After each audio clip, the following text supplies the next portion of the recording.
तर मुख्यमंत्री शिंदेंच्या निवेदनावरून सर्वांचीच निराशा झाली अशी प्रतिक्रिया बाळासाहेब थोरात यांनी दिली आहे। फेब्रुवारीत आचारसंहिता लागल्यास आरक्षणाचा मुद्दा रेंगाळणार असं काँग्रेसचे नेते बाळासाहेब थोरात यांनी म्हटलं। केंद्र सरकारची मदत घेतल्यास हा प्रश्न नक्कीच सुटू शकतो असं देखील थोरात यांनी म्हटलं। तर काय सांगाल, मुख्यमंत्र्यांनी जे निवेदन केलेलं आहे किती समाधानी आहे? नाही, बिलकुल समाधानी मी नाही आणि कुणीच नसणार आहे।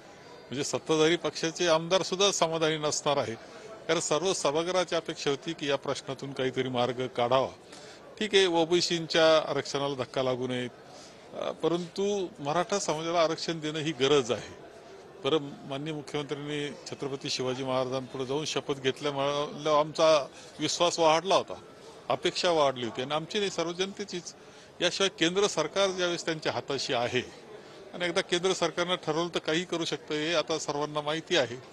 तर हे मराठा आरक्षण देणं आणि मराठा आरक्षणात तरुणांना एक संधी जीवनामध्ये उभं राहणे देणं हे अत्यंत आवश्यक होतं। दुर्दैवानं त्या बाबतीत कोणताही ठोस निर्णय झालेला दिसत नाही, ही खूप काळजीची गोष्ट आमच्या सगळ्यांकरता आहे। सर, एकीकडे जरांगे पाटलांनी 24 डिसेंबरपर्यंतचा अल्टिमेटम दिलेला आहे आणि आता मुख्यमंत्री सांगतात आहे की फेब्रुवारी महिन्यामध्ये या संदर्भातलं अधिवेशन। मग आता मराठा समाज कुठेतरी नाही नाही, असं आहे की याला काही तसा अर्थ नाही। फेब्रुवारी महिन्यामध्ये तुम्ही ठराव करणार, ऑर्डिनन्स काढणार, नंतर आचारसंहिता लागणार, त्याचा उपयोग काय होणार? आता केंद्र सरकार हाताशी आहे, काही गोष्टी करू शकतो, तर आताच लक्ष घालून काहीतरी करणं आवश्यक आहे आणि अजून आम्ही अपेक्षा करतो आहोत। अपेक्षा पूर्ण होईल असं वाटतं? नाही, ठरवलं त्यांनी तर होऊ शकतात। त्या कॅमेरामन गणेश मोरेसह सुनील ढगे, TV9 मराठी, नागपूर।